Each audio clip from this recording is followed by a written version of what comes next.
quite a little bit in the, It's a little bit later. To Twitch. Oh my god. And we're not getting any video feed for you. At least I'm not. I'll fix that in a second. I just want to get something up there right now. Hey Devin, I just want to know I'm still on the table for that Fire Emblem. I just want to look at a picture if you get a chance. I know. I'm sorry. It's all good, man. No rush. Oh wait, I think I did go live on YouTube. Huh. Well, that's good. Alright. Hi, everyone. You guys talk while I figure this out. Talk. No, I mean, welcome. Move over, kids. It's time for the podcast. Start talking. The podcast is running. I was actually going to a wrong... I was going to Twitch, so if you're on my Twitch, you might have saw us a little earlier. But anyways, tell us what's going on today, David. Talk about us. Well, on my end, I'm looking outside and there's rain pouring down, so that's pretty cool. Been raining for the last 6 weeks. And so that means that I probably can't go to the fair. So I'm kind of bummed about that. Yeah, we have a fair that's going to start soon in my area. Oh, really? Is it? Yeah, we have. Does it have like roller coasters and stuff, or is it more like? No, it's more of a like one of the little small town type fairs. Gotcha. Where you can win stuffed animals, kind of thing. Yeah, it's okay. There's also like a barnyard area with animals and stuff. Oh, okay, very cool. Yeah, it's, ours is the Topsfield Fair. Ours is the State Fair of Texas, and I actually had a couple pretty big guys on Instagram that want to hang out with me today. Oh, cool. And they're at the fair, but they're not from Texas, so it's like I'm wondering if they're still down for it because it's literally pouring cats and dogs. Yeah, they might not be there. You guys still have fairs going on in my area, New Jersey. The state fairs and county fairs already ended like a month ago. Oh, it did? Yeah. Ours is annual and at the end of January. So, Devin, is Coney Island year round? I'm gonna be honest. I live near it and I've never been, so I'm not really. Sure. Hey, if we ever meet up there with you guys, we should just go over there and check it out. That would be fun. I still say that we need to go to the Nintendo store, especially YouTube, because you've never been there, and I don't know about William either. Oh my god! Ken, I'd have to figure out how to get there. If you're down, I'm down. I'm waiting for Nintendo to drop another one of those stupid Hyrule Warriors events so I can wait in line for 24 hours. Ken, let me know. That would be fun. But David, so explaining Dead Cells, it's another one of those roguelike games, so every run of it's different. Yeah. And it's not so brutal that you can't progress because there's the things that you kind of like in Dark Souls, you get the cells in that game and you can add them into your stats and upgrade things. So every time you do a run, you can at least have that so you can slowly progress through it doing that. But it is brutally hard where I've played probably 20 hours, something like that on my Switch, and I only beaten the first boss maybe twice. And after the first boss, it gets just brutally hard after that. Yeah. I'm a sucker for what is it? It has platform qualities, right? Do you go up and down and you shoot around and stuff? Yeah, it's side-scrolling platforming, I would say. Okay. Yeah, I'm a sucker for that, no matter what it is. Like one time, my uncle gave me a pirated copy of Starfy, The Legend of Starfy. I love Starfy. That's a great little game, yeah. My fiance actually just dug that out for DS. Well, he got it for the Game Boy Advanced, so it was pirated from China, but it would power on sometimes, and sometimes it wouldn't. But I love that game so much. It's like if you were to like throw in Super Mario World and Kirby together in a weird way. Yeah. Dude, I got that from my fiance as a birthday present, I think, years ago when she first got her DS, and she loved it too. So it's a really fun game. Yeah. And there we go with Ben. Yay! Oh my gosh! We're gonna have to start setting up a day ahead so we can make sure Ken doesn't rip what left of his hair out. Oh my gosh, yeah, because I told my wife I'm keeping this. This can distinguish me from YouTubers because you got Woods with the long hair and everybody has something. And I was like, I have this though. I have this. She's like, well, at least trim it. And I was like, I don't know how to trim one of these. I never really let it get this long, but I don't want to lose it now. Yeah, guys, I swear we were just kind of BSing for an hour, and Devin was like, "Do you want to test run?" And I'm like, "No, I got it. I got it. We're good." And then William showed up for half an hour, and we're just like, "Do. Oh, let's not talk about that. Let's wait to the podcast." I made a joke at David's expense, and we laughed, and we realized that we are that close. And then I went live, and I went to Twitch, and I was like, jeez. And so I know that William has cosplayed as Beautiful Joe, but Ken, I think you can do it too with that little chin hair you got going on, man. Probably like half it or something, and yeah. No, actually, it'd still work with that length. I'll need to send you my address. You can send me the costume then, and maybe who knows, Hey, when we do all meet up finally, we should pick we should cosplay. I should go grab the helmet. Oh, yeah, go grab the helmet. Yeah, go grab the helmet. I'm not even joking. Go grab the helmet. What were you gonna say? I've always wanted to do a group cosplay. I've only ever done a cosplay for myself, and that was Ash Williams from Evil Dead. We should do something do something lame. I know once upon a time they weren't lame, but now they are, so we should just do the Fantastic Four or something, something lame. And one of us can be their kid, and Invisible Woman will say she's here, and we'll always talk to her, but it won't be anybody. We'll just say she's invisible, and that's how good her costume is. We could always have somebody play Spider-Man with the paper bag on their head. Oh yeah, that should be me. My face was built for paper bags. Christian says, I want to hear what you guys think about Sony being absolutely hardcore on the no cross platform play for Fortnite. Then they suddenly change, and season 6 starts. The day season 6 starts. So, what my thoughts basically? You guys, tell me your thoughts. I talk about my thoughts a lot. I was really, really glad that they did that. I just feel like they didn't want to do it because everyone was telling them to do it. I think they did it it was a surprise because they did it on their own terms. Sony was just like, let's just do it when people least expect it, because people were giving up. People were saying, oh, Sony's never going to give in because they're too greedy and the money looks good or whatever. And I was at work and I saw the tweet and I was like, no way. So what I did immediately was I unlinked the separate account I made for the Nintendo, the separate account I made for the Xbox, and then I just linked my PS, because I was one of the unlucky ones that had a merged account with PlayStation. So I couldn't dissociate my account, meaning I would have to purchase a battle pass 2 more times, and I was not going to do that. Yeah, no way. Yeah, I don't blame you. I think it was a good call. I don't think it was just on random. I think Christian said it was on season 6, day 1, and I think it was on purpose for that, because Sony was gonna. I think Sony realized they weren't going to get as much money had they not done that because of people like you, David, and. It was just, I think it was a smart move on Sony's part. I think, it was also a smart move to just kind of, okay, we're going to do it. Instead of trying to make a big fuss about it, or even one of those, hey, we listen to you gamers out there. Just get past the bad PR, and sometimes the best way to get past bad PR is to just not talk about it. Just do it. Just okay. And I mean, sometimes it's good to say, we listen to you fans, and that's usually at the beginning of a council. When you screw up in the middle, you kind of just want to brush it under and shrug along. I am glad Christian tried to get me to play Fortnite, and I was like, dude, I suck. So maybe, David, you should play with them. But sure. I would play again. I stopped. Okay, I stopped for 2 months, man. It's not a game I've really played. But I see where people were coming from, where they wanted to have that cross-platform.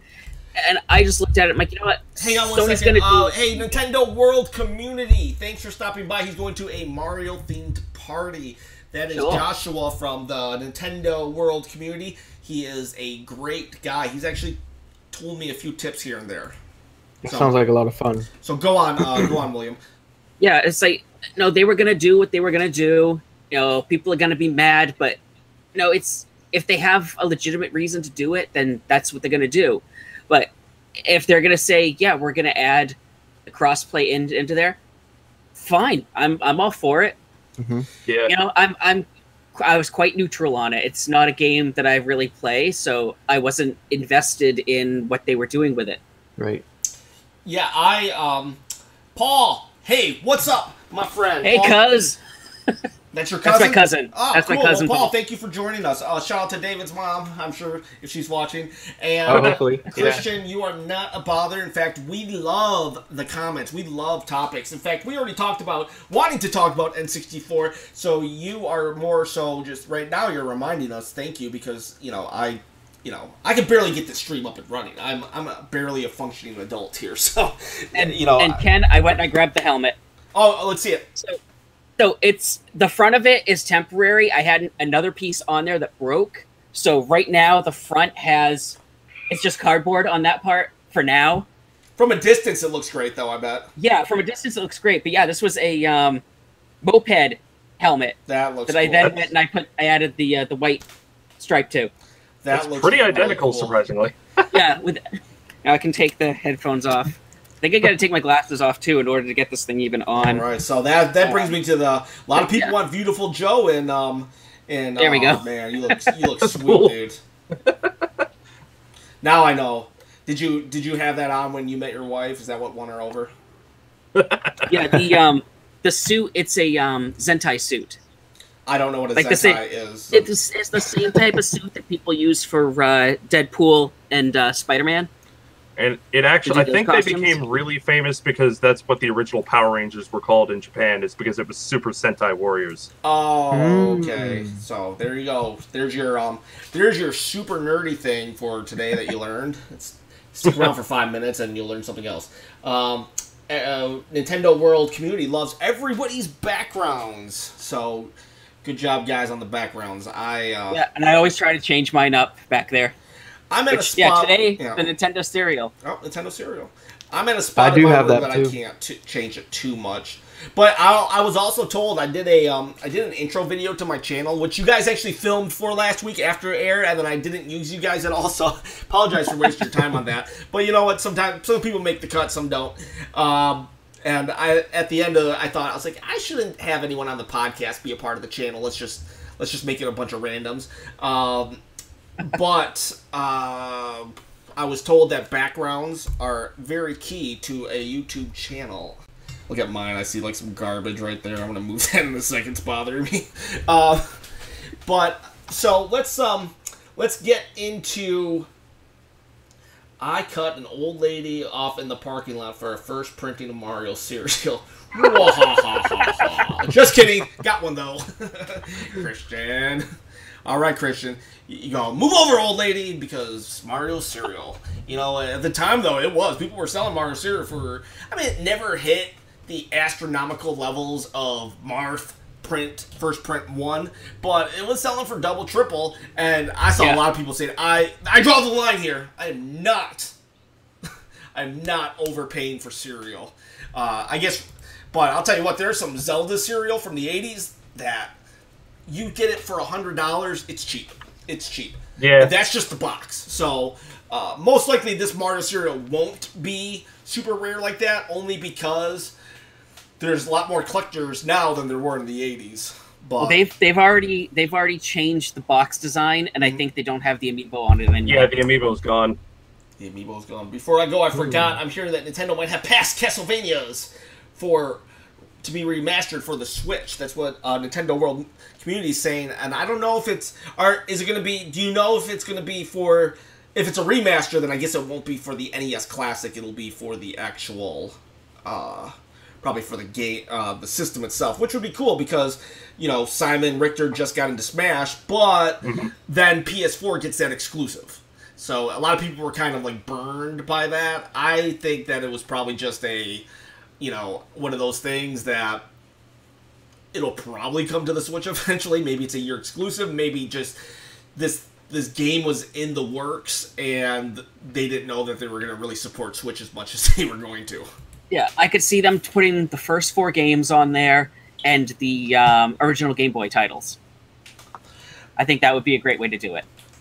I'm going to hold out. Because, I agree with Nintendo World. The DS games like Dawn of Sorrow were great, but it's never going to happen. But Symphony of the Night. I don't care how many times I say that. I need that game back in my life. Is that PS1?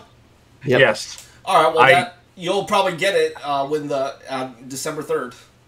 Yep. Yeah. Maybe. I'm hoping. If they don't have that on there, not even going to pick it up. Sorry. Yeah, if PS1 is going to rely on first-party games and Final Fantasy VII, they're going to be screwed with that PS1. They just don't have the IP, especially back then. They don't have it now, but especially back then, they didn't, The PSP got an enhanced version of it, and they redid the dialogue and that one infamous scene that everyone knows. Mm-hmm. Actually, I don't. Is it, like, X-rated? Very spoilery. The part at the very beginning with Dracula did the whole "What is a man" speech. Oh yeah. Yeah, that's no longer it's different in the PSP version of it. They went and they redid all the dialogue. I didn't know that. Okay. Why was it all screwed? Was it like screwed up like trippy, or was it screwed up like translation? The original is hilarious and how bad it is. Yeah, it was really. So bad. he comes in and he's like, "Die, monster! You don't belong in this world." Yeah, it's just it was not voiced very well at all, but still, that game holds a lot of sentimental value to me. Yeah, so it's the infamous scene. It's like you steal men's souls and make them your slaves, and he's like, "What is a man? A miserable little pile of secrets." Not in the PSP one. That strangely sounds like my wife, actually. So just kidding, but she doesn't watch. She does not watch this. But if you are, for some reason, honey, I love you, and that was a total joke. There's a great picture of Jeopardy that the part on the category is miserable little pile of secrets, and Dracula's one of the contestants. And he's going, "What is a man?" That's great. Christian, I've heard of raiders raiding the stream, but I've never actually seen it happen. He knows what raiding is. I think that's more of a Twitch thing, unfortunately. And we found that our audience is way more YouTube than Twitch. So we just we moved, actually. We were originally on Twitch, and then we moved to YouTube for the podcast because it's just we'd rather have you talk to everybody here than not. Wait a second. You guys have wives? I do. I am married. And 2 kids. And William, I believe you are married. And Devin. I'm married, yeah. Devin is... I just said 9 years, but it's been 8 years. Oh, well. Congratulations. About the same... I'm just engaged at this point. You're just engaged. Just engaged. Nothing big. And David is married to this thing we call life. Just experiences. Yep. So I'm married to these streets, man. I can't leave the streets. Right? You know? Yeah. Shout out to Sidewalks. They've been keeping me off the streets for years. So what have let's talk about the N64. You were talking about the N64 Classic. We were on PS1 Classic. What about that? Well, all I've personally seen is what RGT 85 brought it up, and RGT 85. RGT. Something about the symbol on the top, the Nintendo 64 controller symbol that they were going to put on the top of the box. Something had to do with copyright where they couldn't use it for some reason. Huh. That was weird. I would have to look up more information about it, but I heard again that there was a patent that went through, so it seems like we're getting it, but we just don't know when. Happy birthday to Nintendo World's son. He just turned 18. See, now you can buy cigarettes, buddy. Have at it. I'm joking.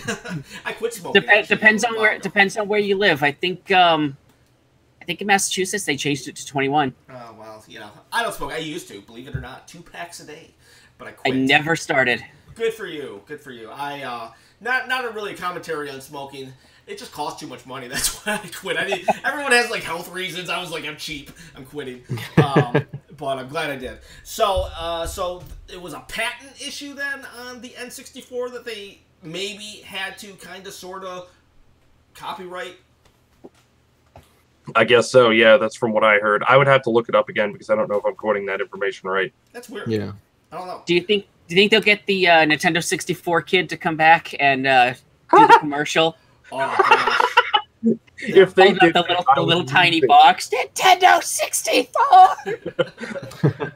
Oh man! Oh my God. I wish we had pulled that up for this. The real question is the controllers and how's that going to work? Because at N64, that's when Nintendo really, they kind of dived into couch co-op.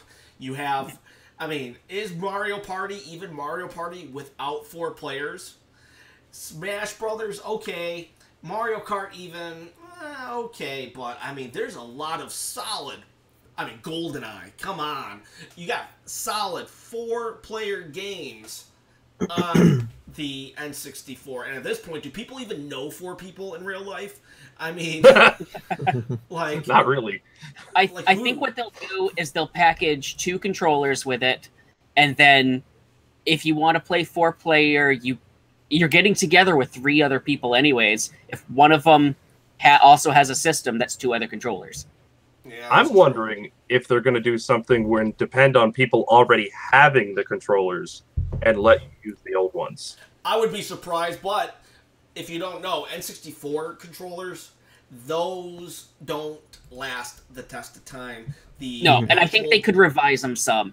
Yeah, they could have to. That would be the problem. Unlike GameCube controllers, who are still around, like they're like, oh yeah, I mean, literally 20 years later, Nintendo's like, yeah, just grab your old GameCube controllers and plug it into Smash Switch, but like, no one's gonna say that about an N64 controller. You're lucky. No. You were lucky if you got and maybe not lucky if you got it for the lifespan of your N64, but 10 years later, all those joysticks are loose. They're so loose. Yeah, we gotta go like... Yeah. People on eBay will literally say, very tight joystick or very loose. It's so common that it's pretty much, you have to describe it. Apparently, there's actually a way of fixing them. I've never been told how, but there's a way to do it. And I never tried it. I think they do they change out the bearing to match the GameCube bearing or something, so that it's a little bit more smooth. But do you guys think that there will be fantastic colors to them? Ooh, oh my God, man! They would put a random fantastic in every box. Oh my gosh, I didn't even think of that. That would be insane. You know how much those would sell for? And I was about to say they should do a gold Toys R Us exclusive one at Toys R Us, but I forgot. Part of my childhood died last. Right in the feels, man. Right in the feels. So I just disconnected for like 2 seconds. What did you guys say after the fantastic controller we were thing? Like, David is such a dork. Why would he even bring that up?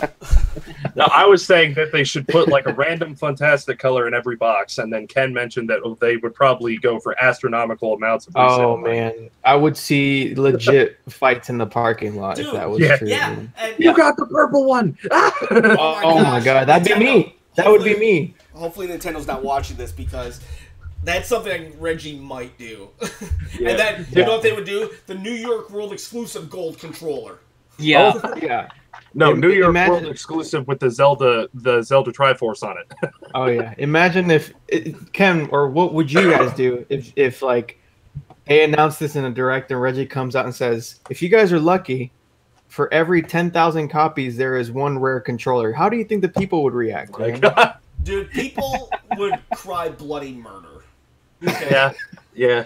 Like, Nintendo would be literally the cause of everything wrong in the world if that happened.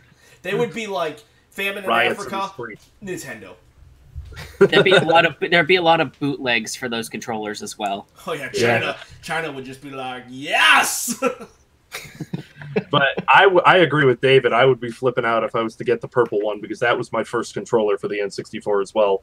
Me too. Yeah, that was. Mine was just the regular gray one. I treasured that purple one for the longest time. Yeah, I think I was kind of I think when they really started the controllers, I didn't really notice. I was just like playing whatever. I didn't know that there were the controllers were really even a thing until like after the fact. Because I got the N64 pretty much day one or Christmas, and then there was just no. I wasn't like before where I would just like devour information. There probably wasn't even really online. I had dial-up at the time, so I didn't really look up stuff. I wasn't like needing 3 consoles, and so I guess it was over my head until I started actually collecting it, and I was like, a gold N64, all these colors. Wow, that person has every colored N64. So going back to the Nintendo kid, what I gotta ask the panel, what was your Nintendo kid moment? Like, when did you open up something and freaked out? What was that for you? Oh, so yeah, that would be for me. See, for my birthday, this is another thing with Toys R Us. They would take me to Toys R Us, and I would pick out a game. And at the time, all I had was my Intellivision. I was getting during that time. I was getting those the Tiger electronic handheld games. Remember the little LCD games? Yeah, those I think you still needed to have the ticket for. So I pick up the ticket. And we get to the registers, and my mom was like, "Okay, hand me the ticket. I'll pay for it. You go to the window." Because if people remember back in the day with Toys R Us, they had a pickup window for any of the electronics and stuff that needed tickets. Yeah, So I went with my dad to the window. My mom paid. She comes back with the receipt and the ticket on it. She hands it to the woman. She goes, "All right, just wait for your stuff." The woman goes to the back. She comes back with an NES. And I'm looking, I'm like, she's handing me the wrong thing. And my mom's like, "Go ahead, take it." wow. Like, wow. So how much did you pay for an NES? So my mom switched the tickets when I left the register. So I didn't know she switched the tickets until the woman's coming up to the window with the Nintendo. Okay, so your mom, like, finagled a surprise for you then. Yeah, she surprised that's me. funny. She switched the tickets. Oh, dude, So that is I got an NES instead of one of the Tiger electronic handhelds that day. Oh, man, talk about an upgrade right there. Oh, yeah. Yeah. That's like going to McDonald's and getting a prime rib, And I think the first games I had for the system, no, of course, the Mario Duck Hunt. But, and I never remember how it's supposed to be pronounced. Astyanax or Astyanax. It was an arcade. It was an arcade game, and then they made it an NES game that was slightly different from the arcade one. Yeah, no idea. Yeah, it's not very well known.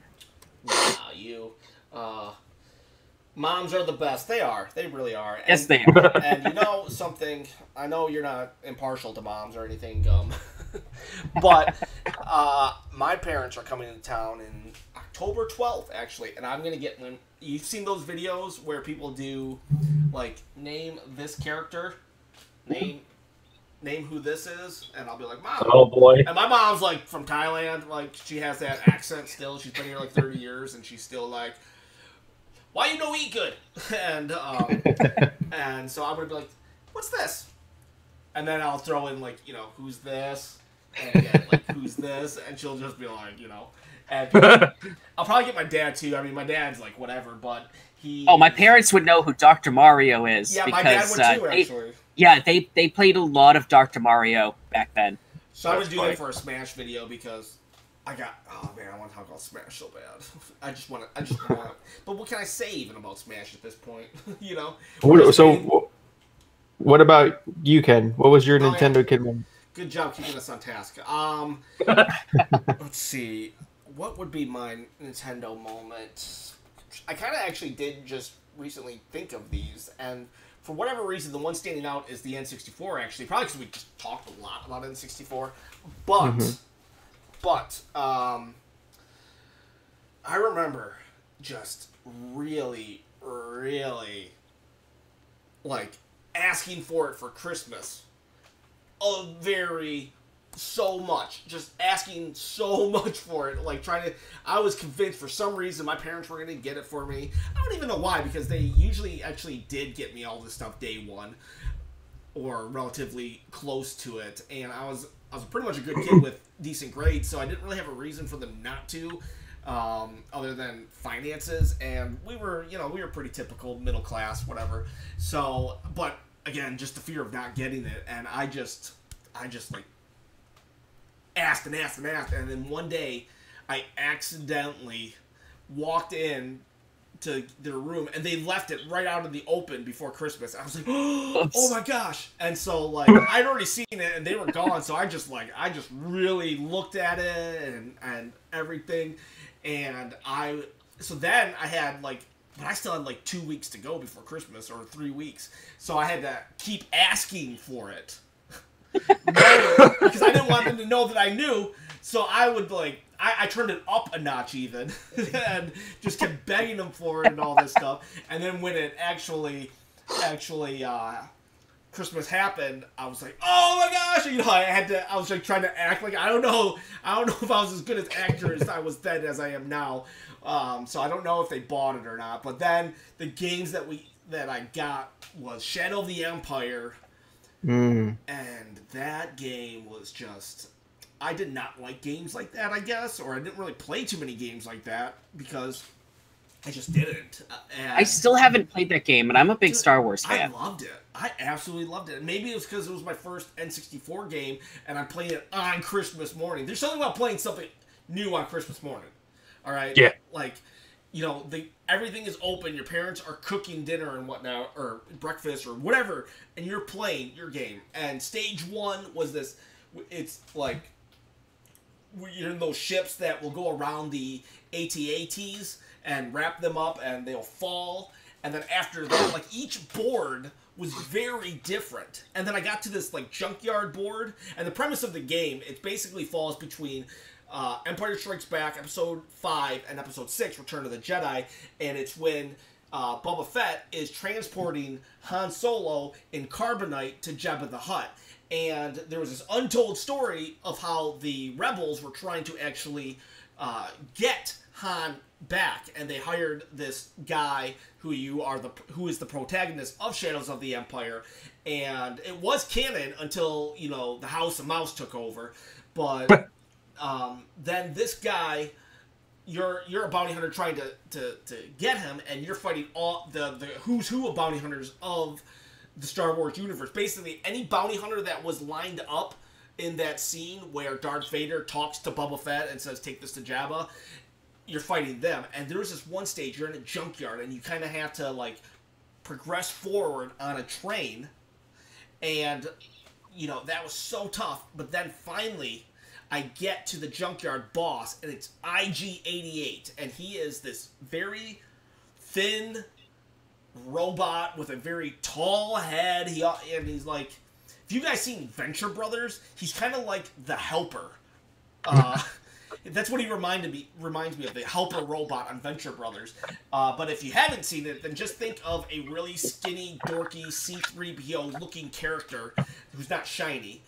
Or kind of like black and gray. Yeah. Black and dark gray, yeah. And I'll tell you what, I owned that toy as a kid. I didn't know he was a bounty hunter, and I played with him as this dorky robot character. And then here I am, and this dude is like freaking Jason from Friday the 13th in that game. He just mops the floor with me. I was scared of this dude because he would just appear and then just like destroy me. And I was like I went from this character that I played with as like a 6-year-old who was a dork to this monster destroyer on Christmas morning. So that's for whatever reason, that's the memory sticking out. I have so many memories, but that's what I'm going to stick with today. So let's go with you, Devin. So for me, it was as you guys know, I love Luigi when it comes to the Super Mario storyline and characters in general. So for me, it was the GameCube because I wanted to play Luigi's Mansion like more than anything. So I remember getting that as a birthday present, and then my brother got me Luigi's Mansion. So that was just something that stuck out for me because of my general love for Luigi. That's and awesome. again, so you love Luigi, and you are the younger brother, correct? Yes. It's not even because of that. I just like Sure. Luigi because my first time playing Super Mario 2 and the fact that he could jump further Sure. because he was floaty. No relations to this thing that I find everywhere.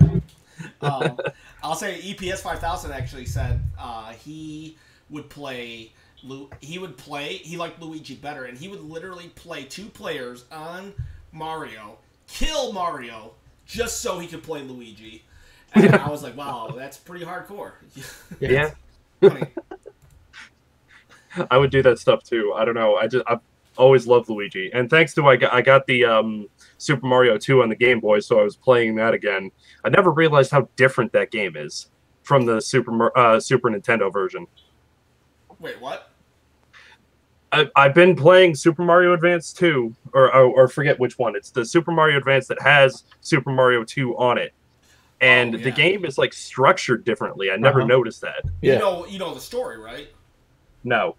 I bet William knows the story. Do you know the story of Mario 2? Oh yeah, how it's like the in-game story or the story of how it came to be. Tell us about the Japanese Mario 2, the American Mario 2, why and how it happened, and what is going on there. Oh yeah, so yeah, Mario 2 over here was basically they decided that the Japanese version of Mario 2 was too difficult, so they took the game Doki Doki Panic and rebranded it over here as a Mario game. Oh, okay. I think I vaguely remember hearing about that. I don't know. I never noticed it because the first time I played Mario 2 was on the Super Mario All-Stars cartridge. So I just automatically thought, okay, this is a Super Nintendo game. And not up until maybe a couple years ago did I know that it was an NES game. But then I picked up my Game Boy Advance for the first time once I received that, and then played Super Mario 2 on there. And I'm like, why is this different? There's a lot of different things that I don't remember. Like the first level, it starts out completely different because I remember it used to be where you just drop out of the sky, but then in the Game Boy one, there's like cloud platforms that you can land on. Yeah. So I don't know. I just thought it was interesting that it was pretty different. You guys, well, I guess I should probably say my Nintendo Kid moment at this point. Let's see. I'll wait for Ken to put his headphones on. There we go. All right. What? So, I have a similar moment like you, Devin. It was with the GameCube and the 64. Ken, do you guys have Peter Piper Pizza down there? No. You guys know about Peter Piper Pizza? No, but It's just like an arcadey pizza place like Chuck E. Cheese, I guess. But man, now it was my 11th birthday, 4th grade, and my parents had one of the presents was a stack of GameCube games, like a stack of them, and they're like, "Here, enjoy them, just play them on your 64." And I was like, I don't know if that's gonna work. I was so confused, man. I was like, "What?" And then my aunt and uncle gave me their present, and it was really my parents' second part of the present, which was the GameCube. Nice. And I flipped, man. I was like Home Alone, like, just in awe, dude. It was so. It was pretty. It's still like right there in my head. But the same thing with the 64. I was in first grade and we went straight to Best Buy, and my dad's like, he picked up the Atomic Purple bundle and he's like, go pick out a game. And of course, the first game I saw was Yoshi's Story. I just ran straight to it. That's still one I don't have in my collection yet. It's really? It's not one I picked up. It gets I know it's still kind of polarizing, but I like when you're a kid, you don't think of games kind of, Yeah, you definitely don't care whether or not it's crossplay. Yeah, you don't think about like the plot and stuff, when you're like 6 years old. So I mean, I was really intrigued by the storybook look of Yoshi's Story. Like it looks like cardboard cutouts, paper cutouts, and it was like that level of vibrancy and colors hitting you at the age of 6 or 7. Which they're still doing to this day too. Yeah. Right. It's like Yoshi I can Crafted see why World or kids whatever. are. I can see why kids are attracted to like Fortnite. You know, all these kids in elementary school that are like Fortnite, because you've got these skins and dances and everything's so vibrant. So you know, I can relate to that. You know. Yeah. Why was it so polarizing? I don't know why it was polarizing. I mean, I only found out recently when I got into collecting that people weren't. There were people on the fence about the game as far as like it was probably the same thing Kirby gets crap for being too easy. Oh, okay. It's too easy, or like the mechanics don't work as great, or the story lacks, or whatever. But at the end of I the don't know day, who says Yoshi's story is too easy. I actually still have a problem with that game sometimes. Man, anybody Yeah, that has a problem with a Mario title story needs to like reevaluate themselves because Yeah. it's like they're all. Yeah, to no. me, it's all about having fun. That's all I care about. Is if I'm having unless fun it's with a the game. Mario RPG, you really shouldn't expect story. right? No, I shout out to my mom. I got to the last part of Yoshi's story when I was a kid, and I was like, "Mom, I keep dying. What do I do here?" And she just, and I think I was learning how to read at the time, so I didn't know what you were supposed to do, but she just came up and she's like, "Oh, you're supposed to hit the spikes up above." Oh man. And I was like, I threw one egg up there, and Bowser Jr. was like, "I hate it when you hit the spikes," and I didn't put one and one together. I was like, Mom, this guy's really pissed off. He hates the spikes for some reason. She's like, yeah, you're supposed to hit the spikes. How can I make up with him, Mom? Like, what do I do now? Yeah, he's mad at Yoshi, Mom. Come on, he's trying to hurt me. That's funny. All right, we're gonna have to get your mom on this channel one of these days so we can ask her experience, or maybe I should interview her. Like, Sure, Are you guys excited for Yoshi's Crafted World? I am. Yeah, I'll be picking it up. Yeah. I will too. I just bought Kirby All Stars or whatever for the Switch, so I'm gonna play that. Sorry, Please, man, please. And because it's like $45 right now everywhere for some reason. Nintendo stuff never goes on sale.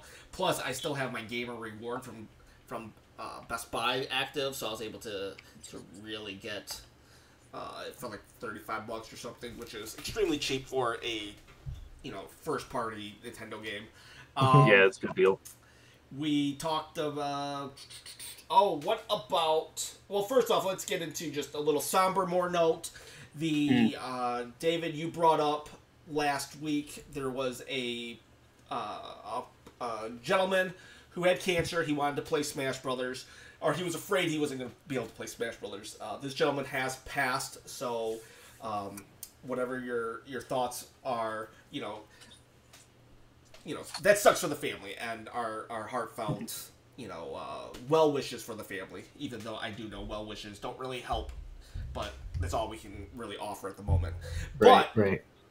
But there is a little bit of happiness in the story in that he basically he saw the writing on the wall. He was a 3-time cancer survivor, and this time he knew that he wasn't going to be one of those survivors. So they took him home and made those last few days as nice as possible, and he just threw out on Twitter that he said something along the lines of, "I'm really afraid I am not going to get to play the new Smash Brothers." Something along the lines. He almost even didn't even mention the fact of why, but it got picked up on.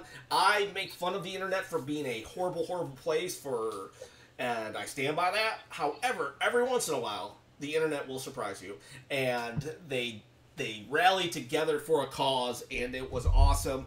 Suddenly appeared at his door Nintendo with the E3 demo, and that would have cost Nintendo a lot of money to do something like that.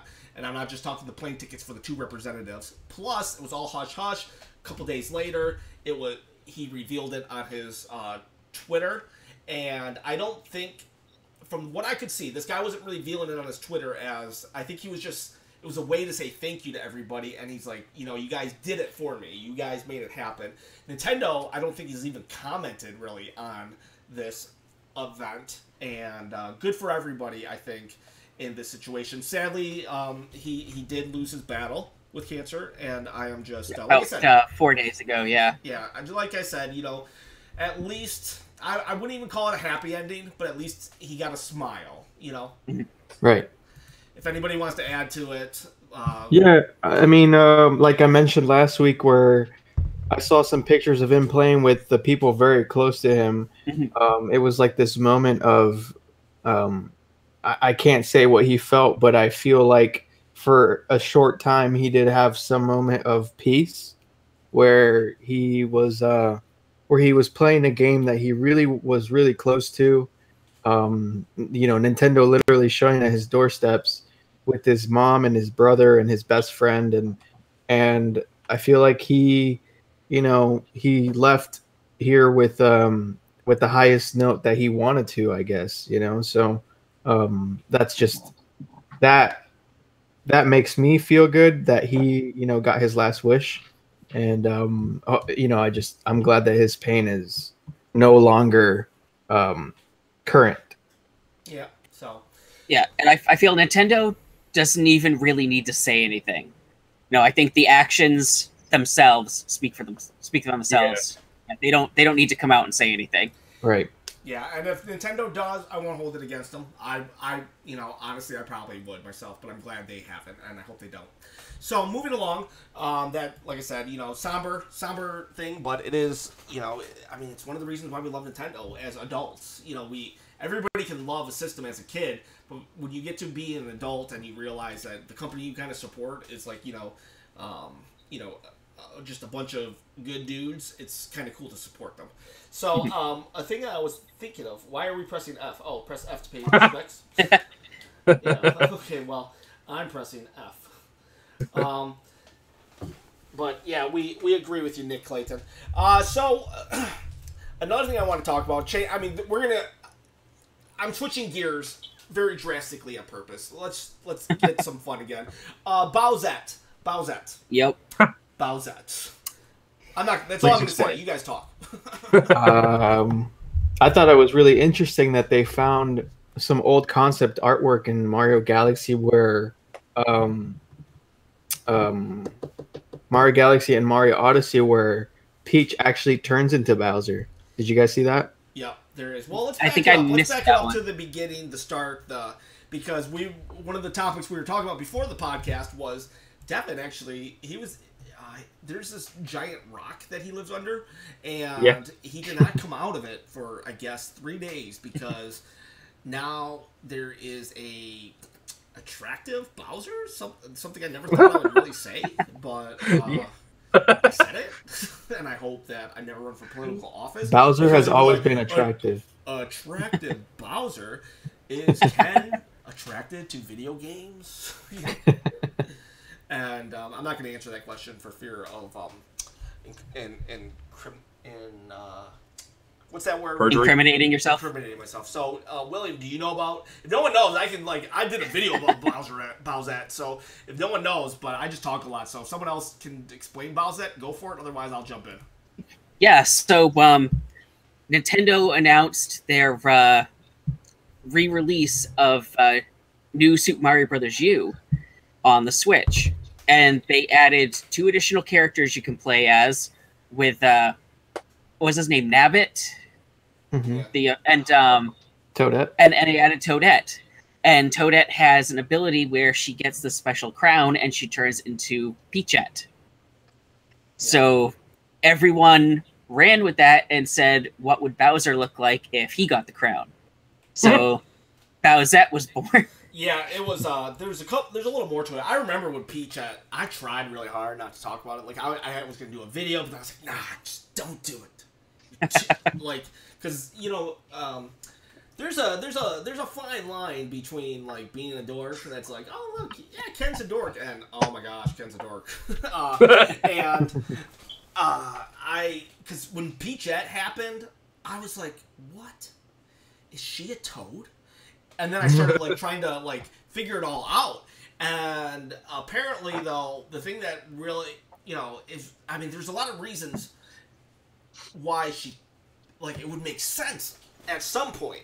But there's also reasons why it shouldn't at all happen. But then I was like, well, toads are actually genderless. They do not have a gender. And that is from the actual producer of Captain Toad, who has worked on Mario games since Mario Sunshine.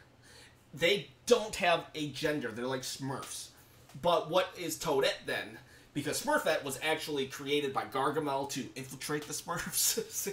But Toadette wasn't created by Bowser. But here's the thing.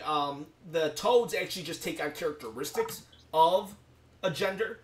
So it's almost like they just pick their gender. But at the end of the day, they still are genderless. And why do I know this stuff? But the thing about it is, if Peach came from a toad, would that mean she doesn't have a gender? And if that's the case, is that why Mario and Peach have never actually married?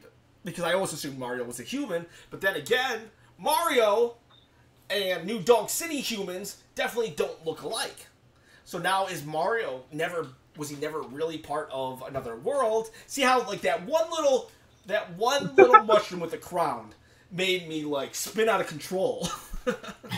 And I'm not even joking. I was talking to my wife about it. I was like, my friend Hunter, I wish he was around so I could like talk to him. I was like, don't do the video. Don't do the video, Ken. Stay away from this video. And then Bowsette happened.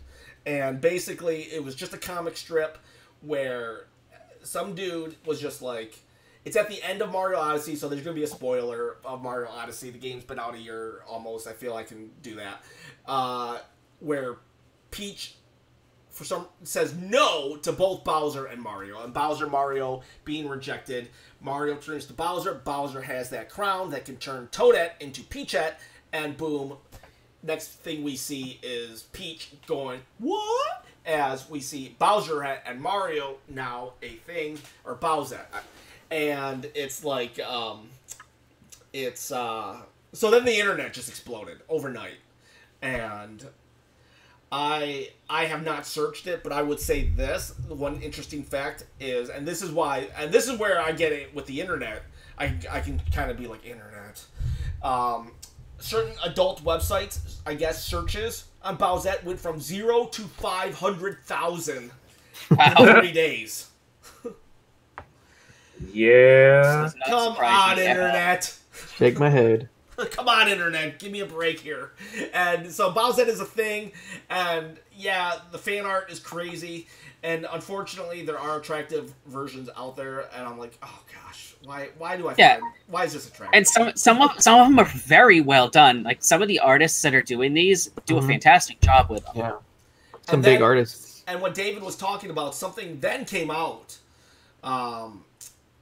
recently that Nintendo came up with an idea of having a Bowsette. Now, it didn't look directly, because Bowsette in the meme world of the internet will have a Bowser shell, the horns, and teeth.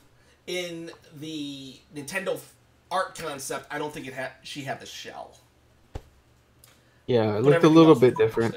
Yeah, it looked a little bit different. I just saw one screenshot of it, but it was interesting that they thought of a concept like that before. Yeah, and the fact that they did is actually good news for people who really want this character.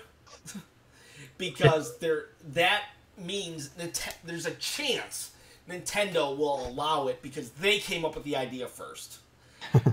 I would be very surprised if they allowed a character that they did not come up with into the Mario universe. Yeah, I'm looking at that piece of art right now, that official one, and yeah, pretty interesting. Oh, but it kind of looks like a it's almost like Daisy, but with more of a green outfit and like the Bowser hair. Yeah, I'll say this also in regards to back it up a little. The way out of the whole is Peach a Toad thing for me, because I understand that Miyamoto doesn't care about timelines, and he shouldn't. He's a grown man. I shouldn't. I'm a grown man, but I do, so shut up. The thing about it is, in Mario DS for Mario 64 DS, Yoshi is actually the main character, but by putting on a certain hat, he will become Mario, Luigi, and or Wario. And basically, that's how I see, using the rules within the Mario universe, that's basically what this crown is. It's one of those hats that allow you to change into that character. But also, based on the rules, that means that is potential that Bowser could put on and become Peach. You know what I mean?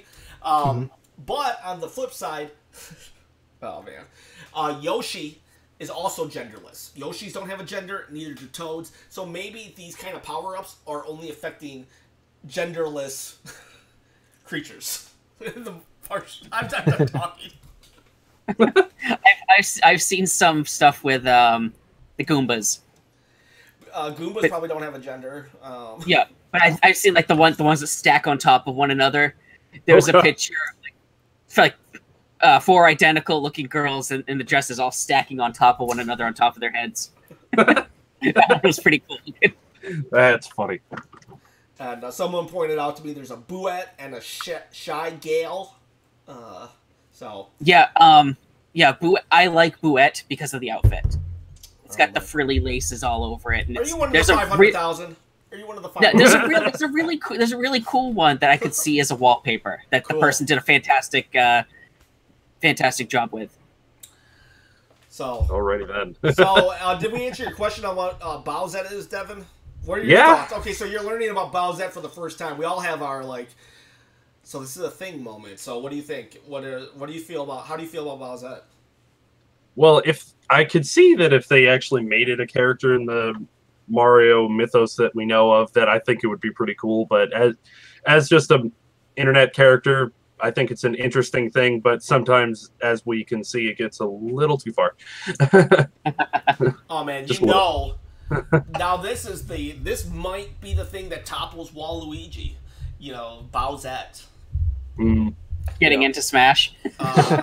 Just in general, because Waluigi is the prime meme of the Nintendo universe. The internet loves Waluigi. Can Bowsette unthrone Waluigi? But when it comes to Smash, Waluigi will get in way faster than Bowsette because at this point we were mentioning at work the other day.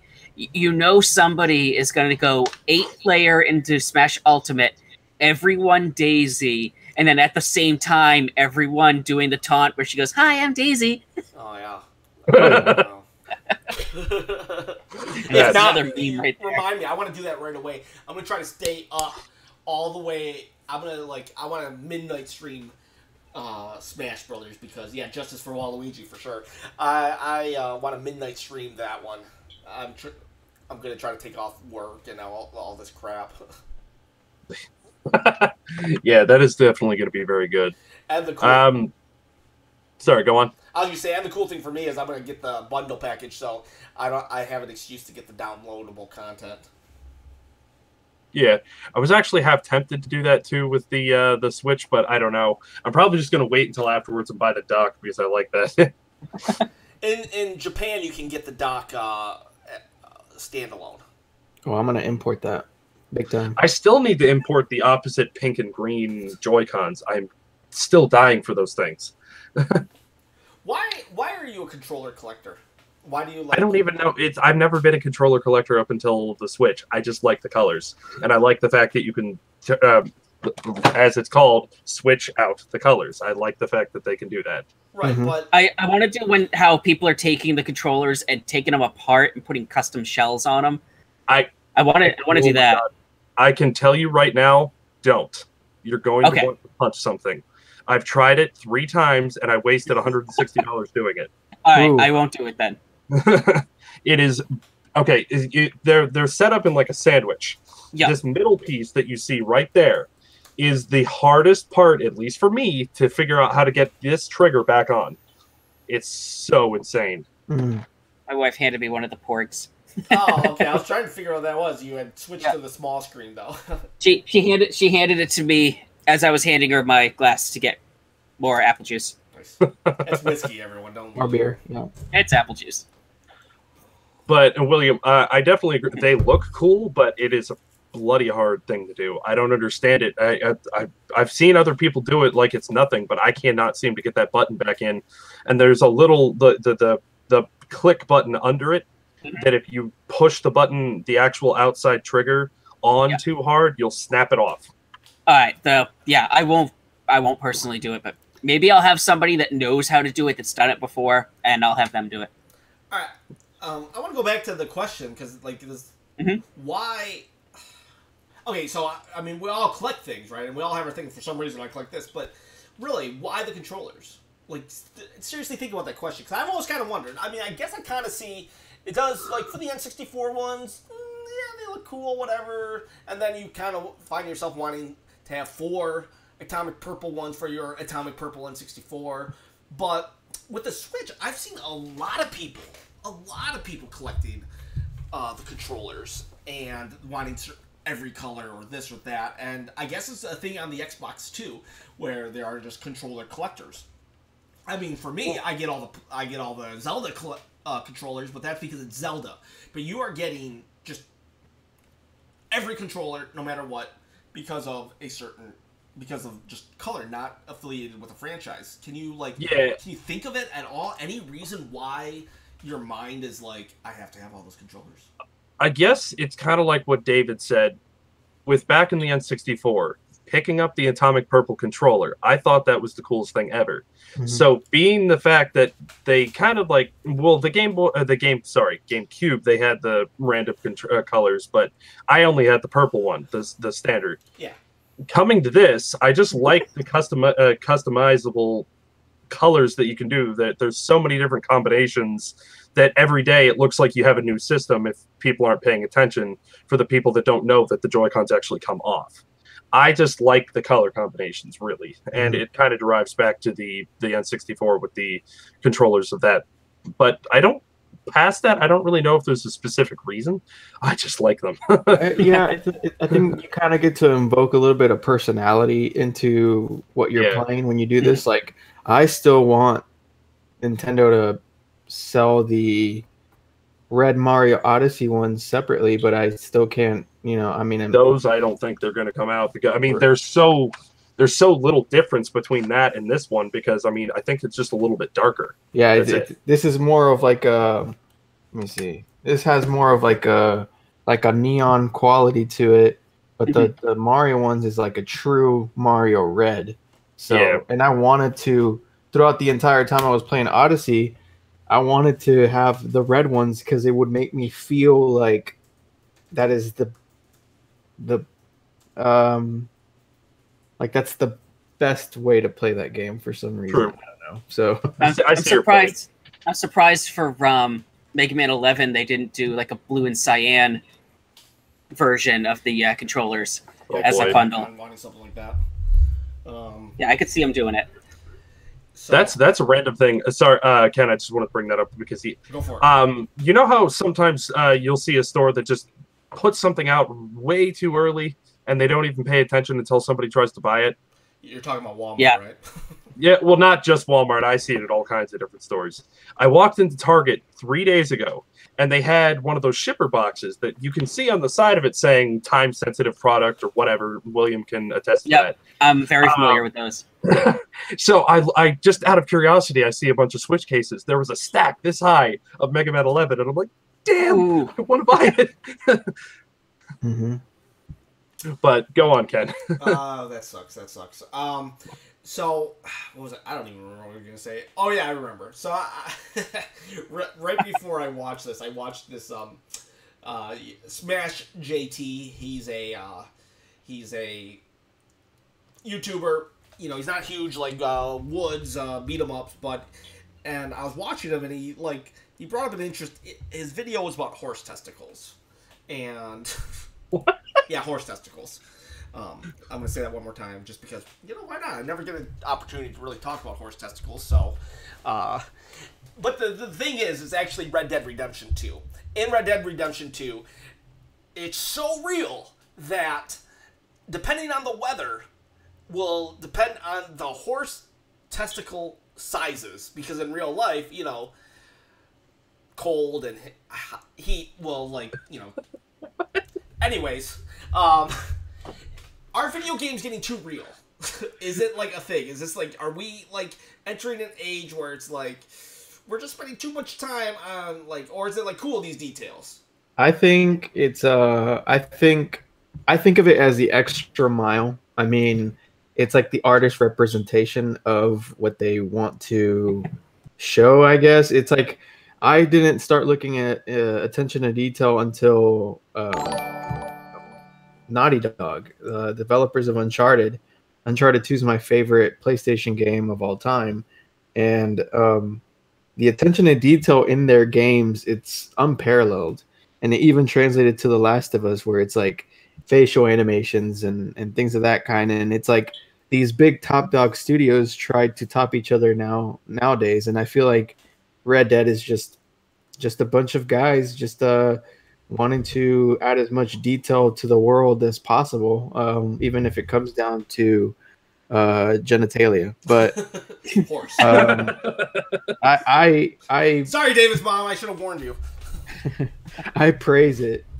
So Yeah, if you've got a game that has realism to it, then yeah, you want to try to get as realistic as you can to try and, you know, get this unique look to it. Mhm. But like you can have a game that's completely unrealistic and fantasy like and still have some realism to it. Mm-hmm. Like recently with me playing Dragon Quest XI, there's an enemy. I don't know if you guys are familiar with the Dragon Quest series, but there's like the platypus looking enemy in the series.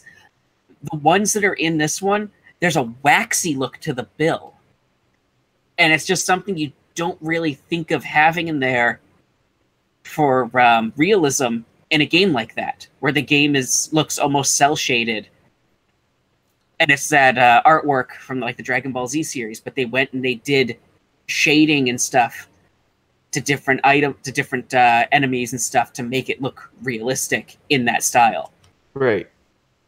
So I think that's also funny because, I mean, Ken brought up the Red Dead Redemption thing. If they're going to go so detailed to have the horse testicle thing, but then you go in the Red Dead Redemption 1 or whatever it was, the one from a while back, where there was like the glitch where you see the character models of people flying around like birds. I mean... Yeah. Hey, real quick, everyone, I just wanted to give a shout out to a couple people. Winston, who is a Patreon. What is it? A patron? Patron. And I'm doing this right now because Paul Cobb actually just became a patron. So I want to thank Paul. He did. Right this second. Thank you so much for doing that, dude. It means a lot. I'm going to be... the Patreon thing, it's a little weird to me, but it's, I think I'm jumping on the bandwagon with that because I want to reinvest all that money into this channel because, you know, for starters, the channel, we started off like 5 minutes late, and that's just because I cannot not figure out all this crap. and I need to, like, reinvest a lot of this into it, and pretty much everything you see here that we do on this channel, whether it's the podcast or the channel itself, it's all just, you know, pretty much whatever I can get away with, and my wife doesn't, thankfully, she doesn't look at the bank account. So I just got a sneak peeks. But I don't recommend doing that, people. Marriage is an equal thing. But, and he's family too, so we could get him on the show as well. So anyways, so Paul Cobb just became a patron, and Winston did, and he told me just, you know, hashtag autism awareness. That's what he told me to do. And then Jordan actually is a patron too, and he's the Wii U newsletter guy. Also, last week I put the Wii U's newsletter Dropbox link where you could download it if anyone was interested. I'll try to do it again. But I just wanted to give a shout out to those guys because it's huge that you guys would be willing to support the channel and this podcast.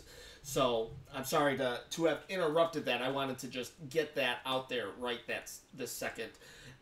And got a couple new subscribers as well. We bumped up, like, I believe 2 subscribers this one. So you know what? Slowly but surely we're climbing the ranks. Oh yeah, and we got a giveaway. Speaking of climbing up the ranks, the giveaway for the David or Devin, say something so the camera can switch to you. All right. I said that if I think last show or 2 shows ago that if he got up to 670, which I think he already surpassed, I was going to give away one of these Nintendo Switch soft cases. Which let Ken talk, and I'll get one of the cases so I can show you the extras that comes with it. Okay, and yeah, I forgot to do that last week. We were just I don't know why, I just forgot. And so afterwards, Devin was like, "We gotta do it next week. And I went ahead. Basically, I know these websites that will do random generators. And I didn't film it, so, I mean, who knows, maybe I'm lying. But I'm not, just trust me. I took everybody who commented from last week's a podcast, and I put it, put each person with a number. I don't remember how many, it was like 10 people or something like that, you know, give or take. And I put them all in. I gave actually people 2 numbers because I wanted the random generator to fill up a little because there weren't that many people that commented. And everybody who commented had a chance to win. And the person actually is Riley. Riley won. So you show though. That's the case, and it comes with a little game holder that looks like one of the squids, and 2 nub things that you can put on the joysticks of the Joy-Con. Yeah, so that is, and Devin here, you know, basically said if we hit 700 subscribers, this was 2 weeks ago, if we hit 700 subscribers, he would be willing to give one of those away. Devin had actually already given away, I believe, what did you give away? You gave away 2 Super Nintendo games. 2 Super Nintendo. Super Mario. I think Nick Clanton got one of them, and then I can't remember the other one. That other one, the other one went to Jordan, actually, now that I think about it. That was Power Rangers, and I saw someone talking about Power Rangers earlier for a Christmas gift. So, so full circle there. So anyways, Riley actually joined the podcast earlier, but he had to run. So, I don't know, we'll have to communicate somehow, Riley. I'm getting maybe I have a Facebook or an Instagram. I don't recommend putting your address on a YouTube comment, but yeah, definitely don't do that. we gotta get your address somehow. So we'll figure it out though. What else? Maybe you can put your email maybe, and then I can email it. I can email you, or Devin can email you. So, but congratulations, Riley, on that. No giveaway today, I don't think. Maybe I can do a giveaway. I don't know. I'll look around. Maybe I'll do a giveaway. What else we got? So realism in games. Sounded like we kind of agreed. If you're going for realistic, yeah, go for realistic. Make it so realistic that I can see the pores on your face. Otherwise, if you're a Mario game, we definitely don't want to see the pores on his face. Just let us think about that, the creepiness of seeing each scale on Bowser. Oh, man. Or Bowsette now. Oh yeah. Oh man. Oh man. Then those searches will go up. Yeah. What else we got going on? What's your top 5 for that N64 classic? If you had to say, what's your top 5?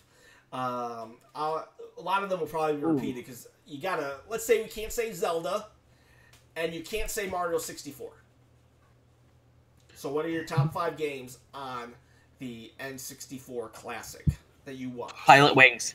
Pilot Wings. I gotta have Pilot Wings on there. It's kind of a. It's been kind of a thing where they'll put a Pilot Wings on, like right at the beginning of the start of a system, but they yeah, it's weird.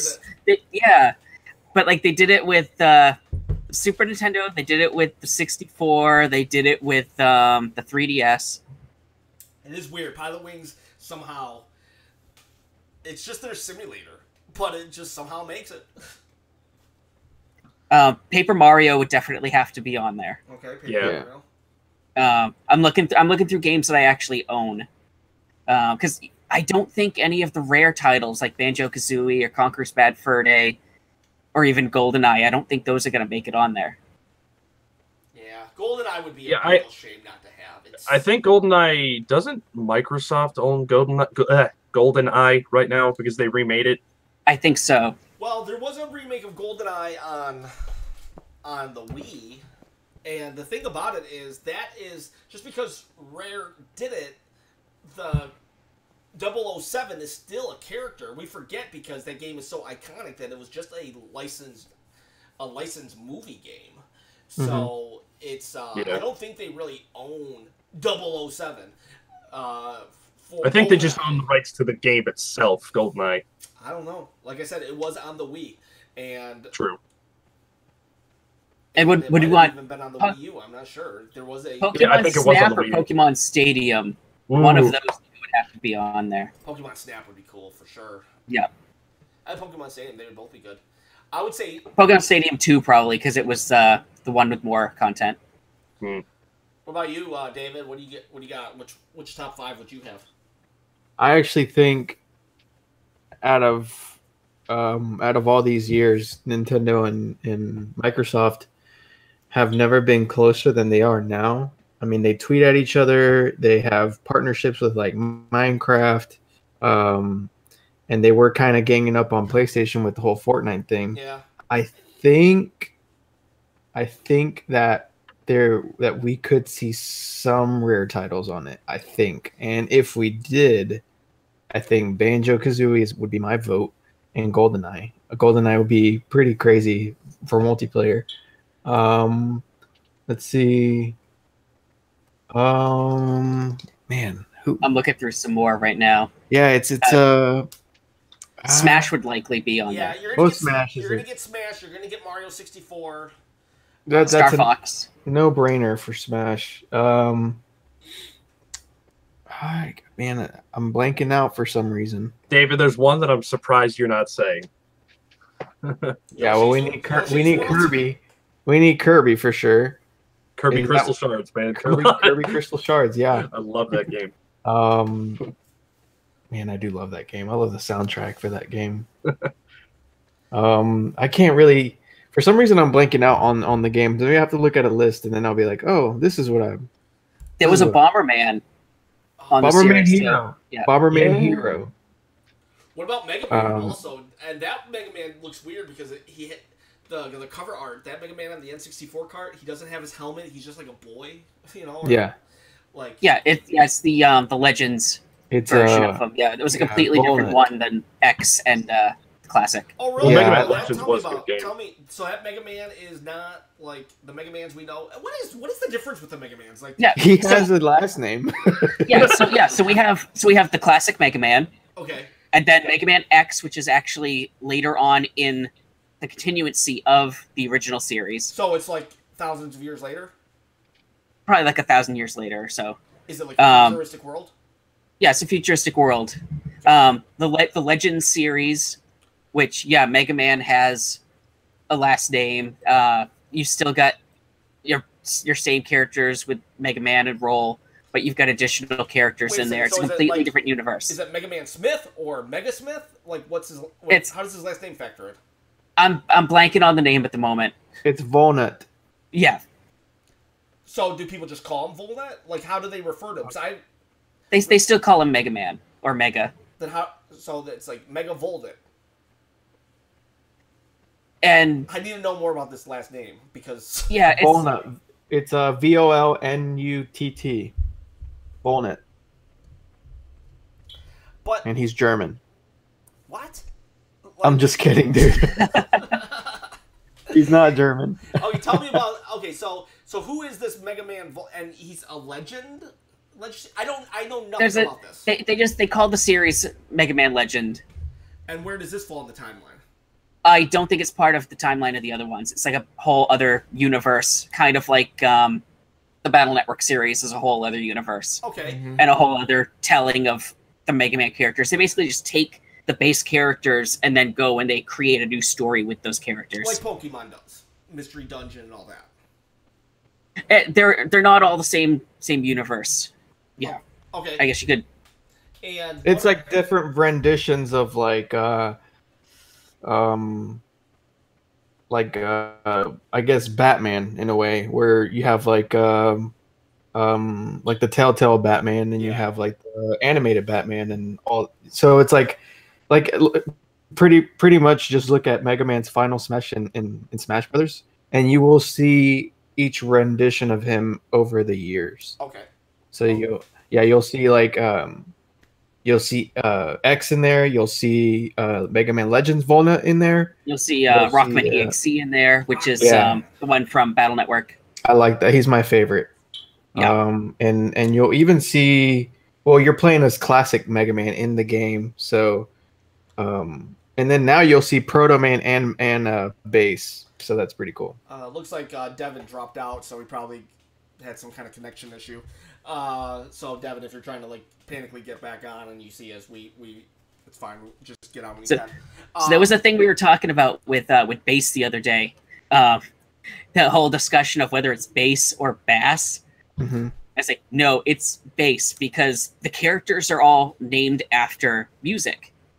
So it's rock and roll, and then Rush, Proto Man in Japan. His name is Blues. I didn't know that. What? Yeah, his name is Blues in Japan. Mean, Mega Man is all based off of music names. The names. It's this Rockman in Japan. It's rock and roll.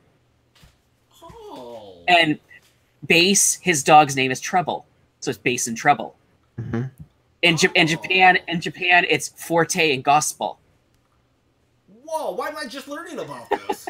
And I think I read something that one of the producers for Mega Man was a big Rush fan, so that's why they had Rush the dog as his name. So wow, I had no.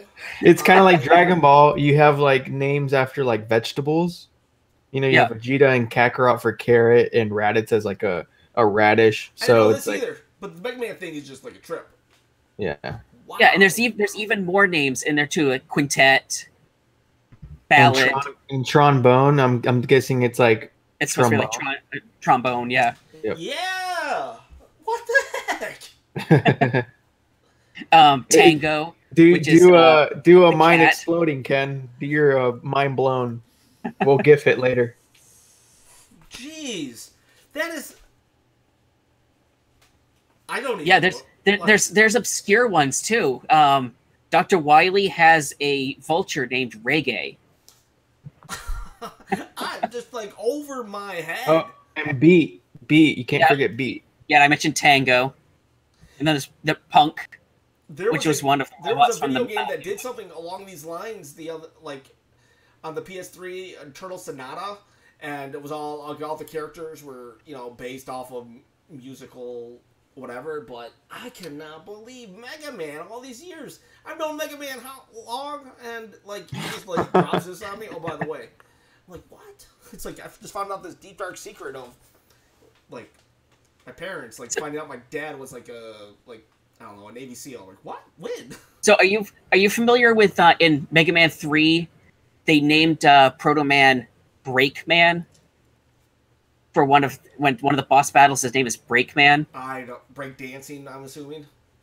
Well, there's a band that my wife and I listen to called the Megas, and there's a song called "I'm Not the Breakman," and the song's all in Proto Man's perspective. And part of the lyrics is, "I had a name. My father called me Blues. He tore my heart from my chest to give to you. I'm not broken. I'm not the break man. I was the first. I am the Proto Man." What the heck? I can't believe this. I'm just like, why isn't he called Rockman then? I thought it was a translation thing. No, they just decided to call him Mega Man over here. That's weird. I'm getting a call. Are you guys getting that call? Is it just Yeah. It's probably Devin. How do we get him in? Just answer it. I'm looking. I don't see how to answer him. Maybe if I give him our. We're together now. Okay. Is he here? He's in my group over here. Let me invite him. Yeah, invite him. All right, so they just changed it. I mean, I wonder if I would think Rockman was a cooler name. If I've always known, because Mega Man sounds like a really cool name, like Mega Man. It's the wrong one, Devin. Devin's on David's right now. Looks like I missed a call also, so I'll not add people. Like I said, that's why you patrons are key. You gotta figure this out.